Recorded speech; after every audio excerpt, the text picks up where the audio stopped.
نستعينه ونستغفره ونؤمن به ونتوكل عليه ونعوذ بالله من شرور أنفسنا ومن سيئات أعمالنا من يهده الله فلا مضل له ومن يضلله فلا هادي له ونشهد أن لا إله إلا الله وحده لا شريك له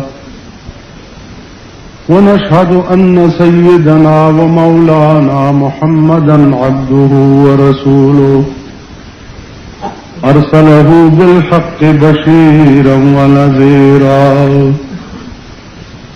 أما بعد فأعوذ بالله من الشيطان الرجيم بسم الله الرحمن الرحيم اليوم أكملت لكم دينكم وأتممت عليكم نعمتي ورضيت لكم الإسلام دينا. عزیزانو دې میاشت کې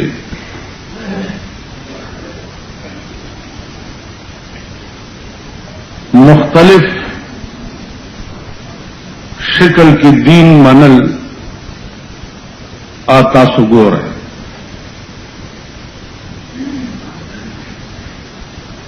زه یو مختصر غوندې خاکس تاسو مخ کې عرض کوم. د دې میاشتې متعلق او د رسول الله صلی الله علیه وسلم د ذات اقدس متعلق او بیا دا یو خبره به منځ کې راشي چې اصل دین څه شی دی او مونږه دین نه جوړ کړی څه شی.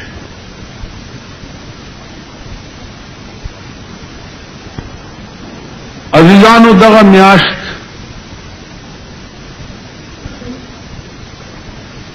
د رسول الله صلی الله علیه وسلم د ولادت میاشتم ده او دغه میاشت داغي د وفات میاشت. روایات مختلف دي چې په دغه ورځو کې د رسول الله صلی الله علیه وسلم پیدائش په کوم تاریخ شوه او په دغه ورځو کې بیا وفات په کوم تاریخ شوه.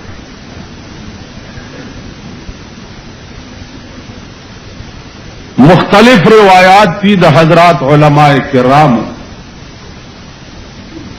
خراجح او صحیح روایت چاله چې علماء ترجیح ورکړي دا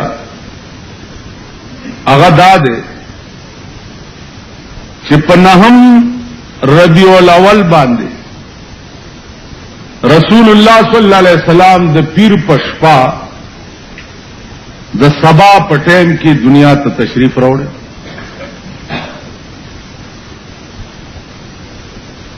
او بیا په 12 ربیع الاول باندې د 63 سال په عمر کې رسول الله صلی الله علیه وسلم دنیا نه تشریف وړي. نهم ربیع الاول دا د ولادت او 12 ربیع الاول دا د پیدائش. عزیزانو بنا بہر تقدیر باس د تاریخ نه ده باس د دې ده چې ده دنیا تراغه نو سه وکړه او دنیا نه چلاړ نو سه پرې هوا. آخر د انسان دنیا ته دراتلو هم یو غرضی او بیا دنیا نه دتلو هم یو غرض. عزیزانو دنیا ته چراغ نو سی راوړ او چلاړ نو سی پرې. دنیا ته چراغ شپږ سوه کاله ملک او دنیا ټوله د کفر په تاریکی کې پرتا وه. د عیسی علیه السلام او د په منځ کې 600 کاله فاصله وه. عیسی علیہ السلام دنه 600 کاله مخکې تیر. په دې 600 کاله کې هغه حال جوړو چې پناه په خدای. د یو سړي به 50 خدایان، هر سړي د کور نه بتخانه جوړه کړې وه. چرته به د سرخوږي خدای و، چرته به د تبې لرې کولو خدای و، چرته به د زوی ورکولو خدای و، چرته به د لور ورکولو خدای و، چرته به د دانې جوړولو خدای و، چرته به څو مختلف شکل کې بوتان به په کور کې پراتو او هر یو بت باندې به د مختلف مرض نامه لیکلې وه چې دا د فلانی مرض خدای دی، دا د فلانی مرض خدای دی. رسول الله صلی الله علیه وسلم د مکې په ښار کې چې الله پاک پیدا کړ، نو د پیدایش په وخت کې اوږد داستان دی چې د څه وخت کې د مور د نفس نه دنیا ته راغی، نو د مکې نه د قیصر او د کسرا د محل منارې خلقو لیدلې وې، دا رڼا شوه. دی چې د مور په خېټه اوبه به یې د ډېر لرې نه راوړې، مور به یې منګی چې په سرو، نو یو ګز به منګی په سرو چت روان. دی چې د مور په خېټه د عربو ملکونه ډېر زیات ګرم دي، بے حده ډېر. د مور به چې په کومه لار روانه وه، نو د کټ عمره وریځ به پې باندې سوری روان. عزیزانو، مور خوب ولیده او ورته په خوب کې ویلی شو چې ستا په خېټه کې د دواړو جانو سردار جناب محمد رسول الله پروت دی. دا چې څه وخت کې پیدا شي، نو نامه به په محمد ږدي.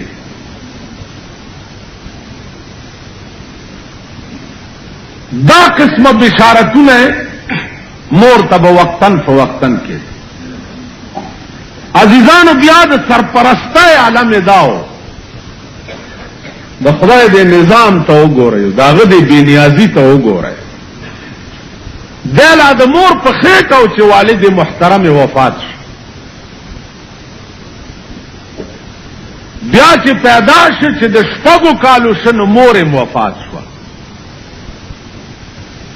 نو د رسول الله صلی الله علیه وسلم د 6 کالو په عمر کې یتیم هم شو او یسیر هم شو.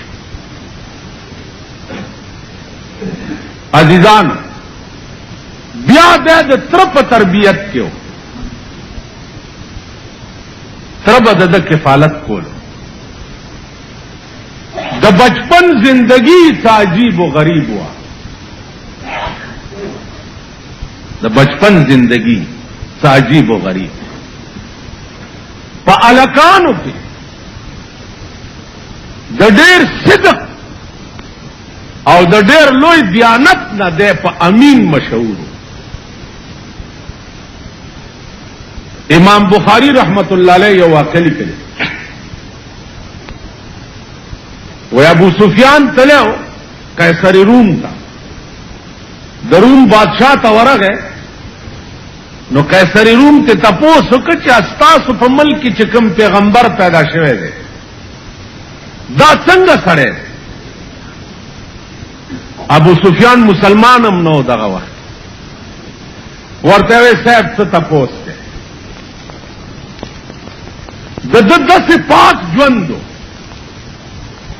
چې دته د هلکوالي نه به خلقو د ډېر ایماندارۍ او د پاکوالي نه امین وي، او دکې دا خصلت او دا خصلت او دا خصلت. بیا ورته ما منلې نه دی چې پیغمبر دی خو سړی ډېر لوی سړی قیصر روم ورته وی چې مرګري څنګه خلق دي د ډله ورته وی صاحب ډله ټول د خدای غریبان او د خدای سپیره چرته چې د خدای ملنګ او غریبي عادت سره نه که یو سرمایدار هم د په مجلس کې راشي نو ارث قربان کی او د شړای لنګ وهي او ځان نه ملنګ دا ډله قیصر روم د روم بادشاہ کافرو ورته وی ابو سفیان د پیغمبرای لوی دلیل دا ده چې مرګري غریبان د په پیغمبرای نور دلایل مو وایا لوی دلیل دا ده چې مرګري غریبان د پیغمبر مرګري سرمایدار نه د رسول الله صلی الله علیه وسلم په دور حیات کې اول نمبر ابو بکر صدیق رضی الله تعالی عنہ اول نمبر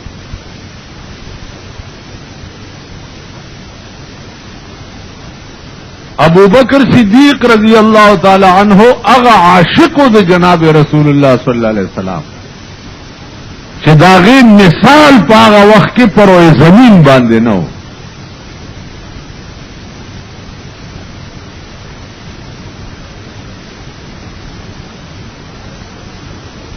او بیا په مکه کې د دنیا زیات دولتمندم څوک نو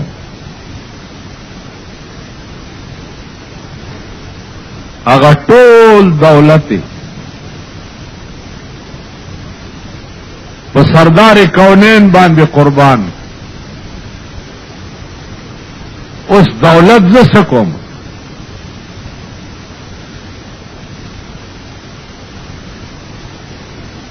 په عشق کې سړی خپل بادشاہي جدا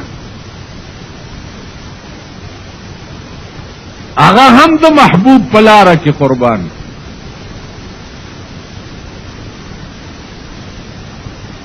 لکه مولانا وایي چې د عشق دا مقام دی چې ما سلطنت بکوچه جانان فروخته ما سلطنت بکوچه جانان فروخته مور حقیر راب سلیمان فروخته ما سلطنت بکوچه جانان فروخته وای ما خپل ټوله بادشاہي د یار په کوڅه کې خرڅ کړه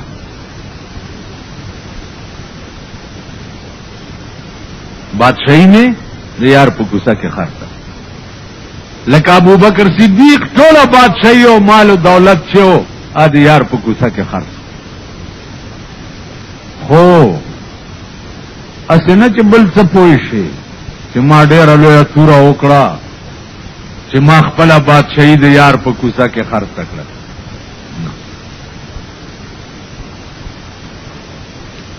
دا زما بادشاہي د یار په کوڅه کې خرصول داسې قیمت لري داسې قیمت لکه مور حقیر راب سلیمان فروخته لکه یو میګه د سلیمان علیہ السلام د بادشاہ په مقابله کې میګه څه قیمت لري د سلیمان د بادشاہ په مقابله کې دغه چې زما بادشاہي زما د یار په کوڅه کې هیڅ قیمت نه لري ٹھیک ابو بکر صدیق رضی الله تعالی عنہ چې هغه د درد په بیماری اختاو داغه په دولت څه پروا وا داغه په دنیا څه پروا وا نه په جامو پروا د رسول الله صلی الله علیه وسلم رنبای بیبی د بیبی خدیجه الکبرى رضی الله تعالی عنها د سلويخت کالو په عمر کې پیغمبر سره نکاح شوه او د پیغمبر نکاح غ وخت کې د 25 کالو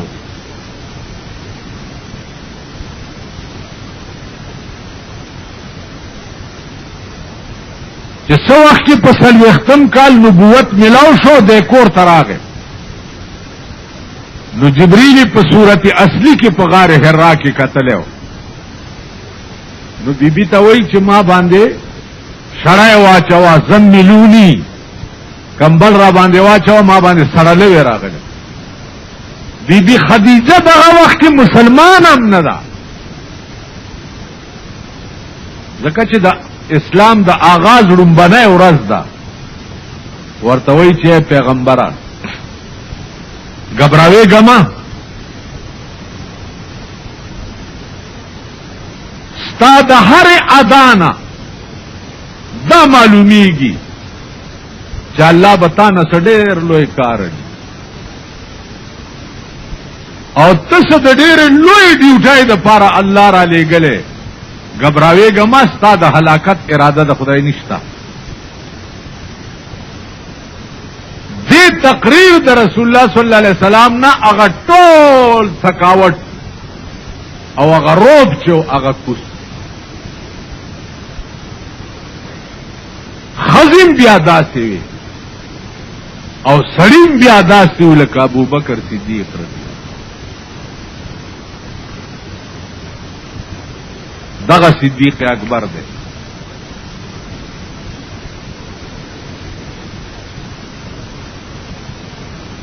چې څو وخت کې په مکه کې پیغمبر تنگ شو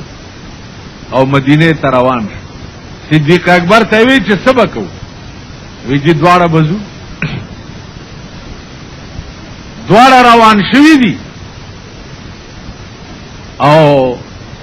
شپه پې راغلی غار ثور ته پاس ختلي چې د کفارو نه په امن کې په غار ثور کې ابو بکر صدیق رضی اللہ تعالی عنہ حضور توئی چې دلته خو بالغ نشتا تب آرام څنګه کې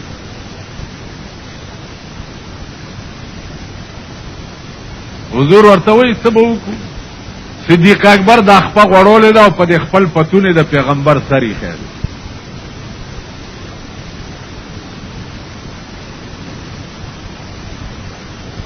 چې سر یې ښه دی نو دا کمیس یې غلی غوندې داسې ویستی دی او په دې غار ثور کې چې څومره سوري دي هغه یې په هغه د کمیس شلولی دی او په هغه سورو تپې کړي دي چې بار نه مونږ څوک ونه ګورو کاونټرې ته حکم شوی دی چې فورا ځاو د دې غار په خوله کې جاله جوړه کوه هګی پکې واچوه کبار نه چاو کته چې دا پته لګي چې دې غار کې څوک نه دي نه وي سکندونو خبره وا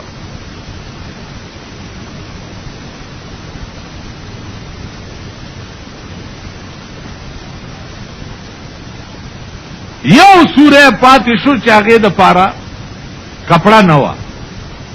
نو صدیق اکبر د خپل بل خپاو غزولا او دا پوندې پاسوري کې کېخوا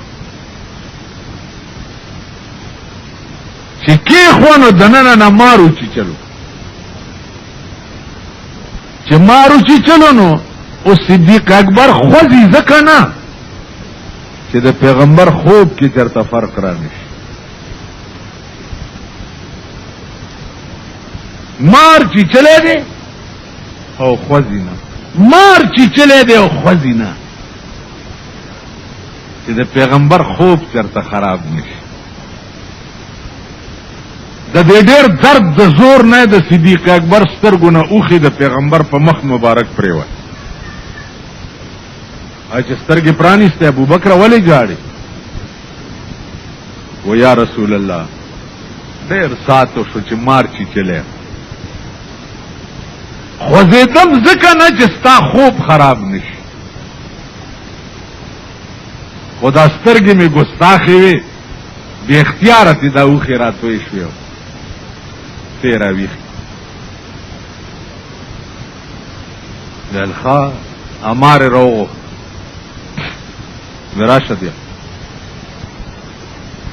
مار ته پیغمبر وای چې دا ابو بکر دی ولی اوچی چلو عمار ورته وی چې یا رسول الله چې غصه را باندې ونه کې معافي غواړم.